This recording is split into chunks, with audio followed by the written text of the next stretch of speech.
going down to South Florida, Miami Gardens. I Don't think know it's exactly where JB, Florida, I believe is where the Dolphins train. Okay, and that's just outside of Miami. But if you're heading down, it's warm here in Philadelphia in August. What's it going to be like down there, sitting out in the sun for however long? And oh, by the way, yes, the Eagles head coach can't dictate everything when you have those joint practices. You got to negotiate with the other team's coach, and the new Dolphin coach seems a little goofy to me. He might want to do something crazy, like actually put 2 hours in on the practice field. The Eagles may have bitten off more than they can chew here.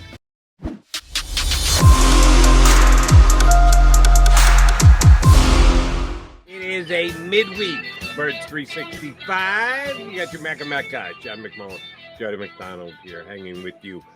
Up, wide awake, ready to roll. I saw that first comment, Jody. We're it's 8:02, and that's the immediate first comment. Is Jody awake? Thank What you did that very happen much once? to Kyle Rogers.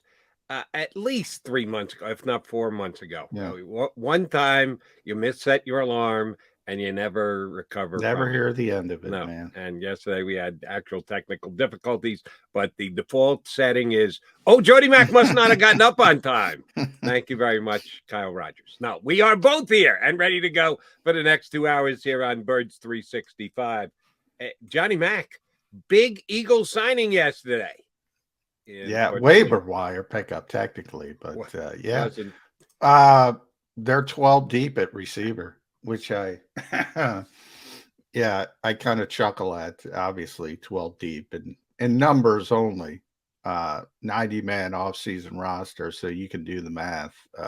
We kind of talked about yesterday when they signed Carrick Wheatfall, who's already got my favorite name of the 2022 Eagles, but you do need a lot of bodies at wide receiver. And the Eagles announced their joint practices. You know, they're going to be doing joint practices with Miami, Cleveland. So, you know, that's where the starters get their work. We already know what Nick Sirianni's going to do from last year when he had joint practices with the Patriots and the Jets. And the Eagles made a big thing about those practices, and we joked they're undefeated. They're putting their title on the line, Jody. Their joint practice championship title. They value that more than they do the preseason games, but you got to play the preseason games. So you need bodies to play the preseason games. And that's sort of what the back end of this roster looks like at wide receiver. Right, but this isn't the University of Alabama where you can have 142 kids on the football team. There is a hard and fast number of maximum players you can have, and we assume the Eagles are topped out at 12 wide receivers. And I actually did see the kid from Fresno State play. I do not remember this kid at Florida that they signed yesterday, who was released by the Jaguars. But I'm going to go way out on a limb here and say, I don't think that either of these two guys will be on the Eagles' regular season roster at any point during the year. No. If either one of them make a liar out of me, guess what? I'll be more than happy to, on time, be here to eat crow and say, hey, I was wrong. You made the roster. I don't think that's happening with either of these two guys. Well, the Eagles fans better hope you're right, because if they make the roster, that means a lot of guys got hurt, and that is not good for the Eagles. So you better hope Jody Mack is right. I'll put it that way. And maybe one of them every once in a while you find practice that squad. In the rough. Look, you know, they generally keep 2 receivers on the practice squad. And we'll see, by the way, I don't even know how big the practice squad is going to be, because we're still with the COVID rules last year. I don't know if they're going to keep them there, or they're going to scale it back to a more normal level. But, you know, the Deion Keynes of the world, Devin Allen, Britton Kobe, Carrick Wheatball, Josh Hammond, they'll be fighting for those practice squad spots. And then, you know, that's sort of the launching point. Refresh mine and everybody else's memories. Because of COVID, and yes, certainly 2 years ago, 2020, there was major changes to the practice squad because of COVID, understandably and wisely so by the NFL.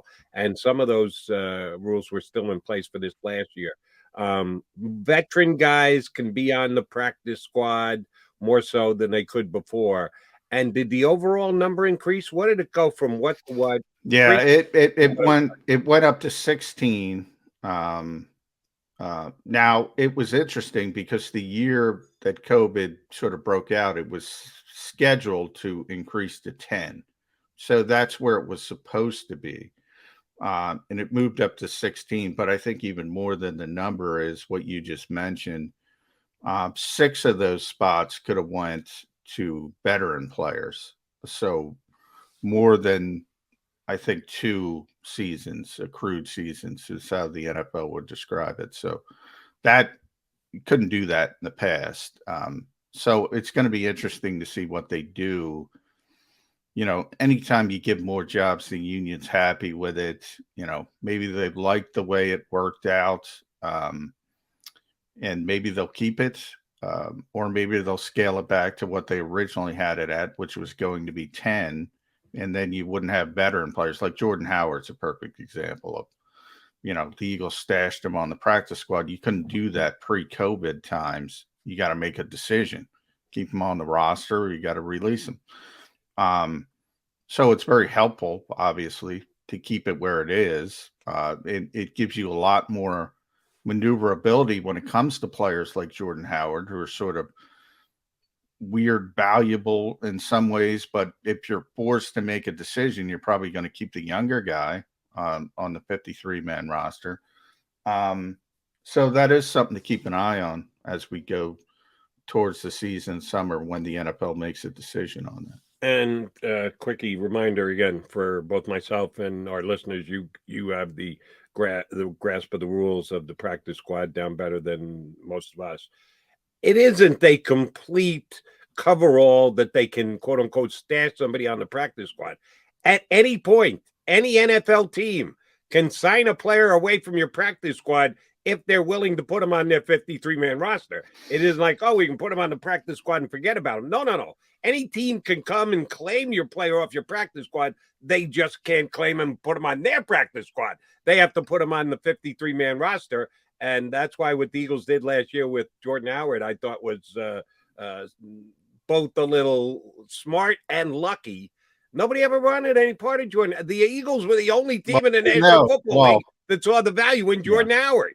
And they know because they've been through it now. Nobody calls Jordan Howard. He's out there still. So it's one of those things where he's more valuable for the Eagles than perhaps other teams. Not perhaps. I mean, it's pretty clear what the rest of the league thinks about it.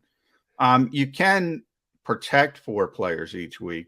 Oh, that's right. And we don't know that that's going to still be in place. Don't know, which, was interesting because the Eagles always did that. And I don't understand. A lot of teams didn't do that. And I never understood that. It's one of those little things where, again, I think the Eagles win a lot outside the margins. It doesn't hurt you. I mean, protect the 4 guys. What does it cost you to do that? It doesn't cost you anything, right? And there's still a bunch of teams didn't do it. They might protect 1 guy, 2 guys every week.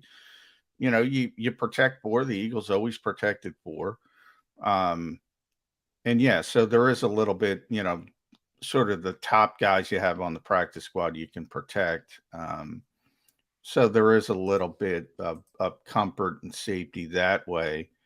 And then, if you do sign somebody off someone else's practice squad, you have to keep them on the 53-man roster for 3 weeks. So it is a bit of a commitment, which makes it a little bit more difficult as well. Gives the team with the practice squad player a little bit more safety, so to speak. So the Eagles added a couple of guys to their 90-man roster at the wide receiver position over the last couple of days. We'll see if they end up being practice squad players or camp fodder, and they're over and done with before you know it. You did kind of touch on the other breaking news yesterday, although it's more a not all that well-kept secret. Eagle joint practices. We know they had already announced they're going out to Ohio. Berea, is that the Berea, Ohio? Yes, lovely Berea, bustling town that Johnny Mack will be heading off to watch joint practices between the Eagles and the Browns. Because we knew the Eagles' preseason schedule, we had a pretty good guess as to who they were going to try and schedule other preseason practices against.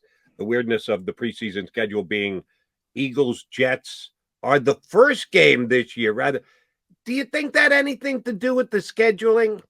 That because the Eagles and Jets almost always play the last preseason week, that they schedule their joint practice workouts together, that the Eagles might have asked the NFL, hey, can we play the Jets can we play them the first week because we've joint practiced with them enough. We don't want to be bothered doing that again.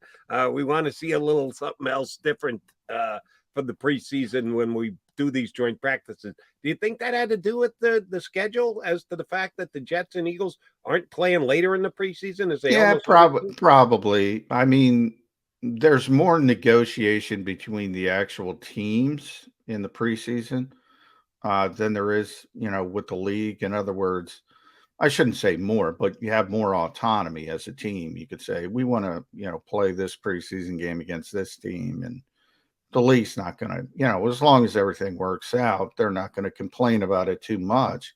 And generally, a little bit surprising because you want to stay close to home. Right. It's been Baltimore Jets. Uh, you know. Sometimes I think the Eagles want to get away from Philadelphia. Yeah, they don't want 97 reporters looking at them every day. So I think that plays into it as well. But that's just my own personal speculation. So yeah, you have more autonomy to negotiate for preseason games than you do. Obviously, you have no autonomy with regular season games. So, and yeah, you probably don't want to join practice against the same team 2 years in a row. The traditional Jets, we talked about that a little bit as well. The preseason finale, it's changed now. There's not 4 games either. So ultimately, it was going to change at some point. You kind of knew that, whether it's scaled back to 3 or 2, because eventually they're getting 18 games. So there's going to be 2 preseason games. So yeah, tradition unlike any other, is finally ended us. But we still have Jets preseason football. So Right. It'll be very early this year. But going down to South Florida, Miami Gardens, I don't think know it's exactly where Davie, Florida, I believe is where the Dolphins train. okay. And that's just outside of Miami. But if you're heading down, it's warm here in Philadelphia in August. What's it going to be like down there, sitting out in the sun for however long? And oh, by the way, yes, the Eagles head coach can't dictate everything when you have those joint practices. You got to negotiate with the other team's coach, and the new Dolphin coach seems a little goofy to me. He might want to do something crazy, like actually put 2 hours in on the practice field. The Eagles may have bitten off more than they can chew here, taking on the Dolphins in joint practices, Johnny Mac. Yeah, I'm just looking it up. You are right. They have a new facility. It used to be in Davie. It's now the training facility at Nova Southeastern University, but they have a new training facility. So they're another one of those teams. I should have known that. They did one of those. Remember on Hard Knocks, I think the Cowboys did like a drone footage Oh, through that was their. phenomenal. Yeah, it was phenomenal. Well, then the Dolphins did their own. I should have remembered that because they just opened up their new facility. So it is in Miami Gardens. You were right. Yeah. Um, so yeah, now I'm looking more forward to it, to be honest. These new Yeah, facilities but are they unbelievable. they they better have some shade there somewhere, Johnny Mac, because Well, otherwise yeah, I got to tell you. you're going to be looking pink like your partner. Well, yeah, you got to. I mean, obviously, I'm not. I gotta use a lot of sunscreen, Jody. So right off the bat, but I got to. It can't be worse than the Jets Eagles practices last year. It was brutal out there. Can't be much worse than that. I So never saw so much coverage of a tree as there yeah, was at last year's Jets exactly. Eagles practice because they put this big tree in the middle of the practice field Yeah. for shade purposes only. So McMullen doesn't get sunburned when he's out covering Yeah. the Eagles. Well, we couldn't go by the tree. Us poor reporters. That's the players. The players would immediately go under the tree as soon as there was a little bit of a break. Meanwhile, we're on the outside with the sun beating down on us. But the Jets, as you've seen it, Jody, have a nice facility as well. And they have these little sort of stands for the fans, and they spray water on them. So that was a nice little. I was like, are they having a barbecue? There's 3 practice fields in the Jets, and the farthest one from when you sort of walk in, it has little stands for the fans. And from far away, I'm thinking, are they having a barbecue back there? Because all this smoke is sort of rising up behind the bleachers, sort of like a high school football game or something of that. But no, it was little, sort of showers of water coming out of the stands to keep the fans cool, which I thought was a nice touch. And we also didn't have. They do try and take care of their fans up in North Jersey, do the Jets. But you won't have to experience that this year. Instead, you're heading south down to Miami. I am very interested in the Dolphins this year because I'm a Tua Tagovailoa guy. Been a big fan since he was at Alabama. This is an unquestioned make-or-break year for him. The Dolphins have been in conversations about quarterbacks, Deshaun Watson, Tom Brady, and the like, a couple of different times over the last year or so that would have meant they'd be moving away from Tua Tagovailoa. New coach has said all the right things, seems dedicated to him. Those practice squad joint practices will probably tell us more than the actual preseason game between the Eagles and the Dolphins. Might not, if you want to know about Josh Hammond, the preseason game will tell you more. The new Eagles receiver from the University of Florida, because he'll be playing at that. Trust me, you'll see a lot of Carson Strong. But we know from last year, Nick Sirianni's not going to play his starters in the preseason. Just not going to do it. Maybe some rookies, couple, you need just from a number standpoint. But here we saw with Jalen Hurts as a first-year starter. We're all like, when are we going to see Jalen Hurts in the preseason? When are we going to? Well, nope, not going to see him. Mothballs. Reeds Danette may have a major impact on making his roster in these all-important joint practices, where the Eagles went 4-0 last year, according to John McMullen and all of his cohorts as the Eagles beat writers, because they don't really actually keep score. But if you ask Nick Sirianni and the Eagle reporters, they won all 4 of those practices. So they put their undefeated joint practice record on the line this year against the Browns and the Dolphins. All right, we got our first time out of the day in. We got 2 good guests coming your way. Even though it's not a Friday, it's a midweek show. We're going to get Ed Game Day Kratz involved here. Well, there is a theme to this because the Eagles have media availability on Wednesdays. So that's sort of our game days on during the off season. Okay, so that works for me. All right, well, and even before we punch Kratz up, since you're going to have media availability today, they've done this twice now. This will be the 3rd time that they've had players become available for you guys. Yeah, during this portion, obviously we've had some players here and there, but now they're on a schedule. Now that conditioning has started, so it's been every Wednesday.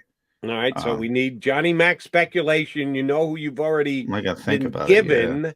How many guys and what guys are most likely to be available for you individuals, the beat crew, to talk to?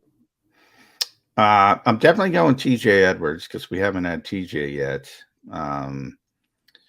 He would be my 100%. It's TJ Edwards time, and Ed's popped in. We got to go to the green room. Quez Watkins, I'm going to say we're going to get a Quez Watkins day, and we'll bring in Ed. We'll go to break in here and see what he speculates. But the Eagles might give us an hour notice. Hey, it's probably going to be so. Here's who you're going to be able to converse with today. Well, coming back, it'll be less than an hour. It'll only be a couple of minutes.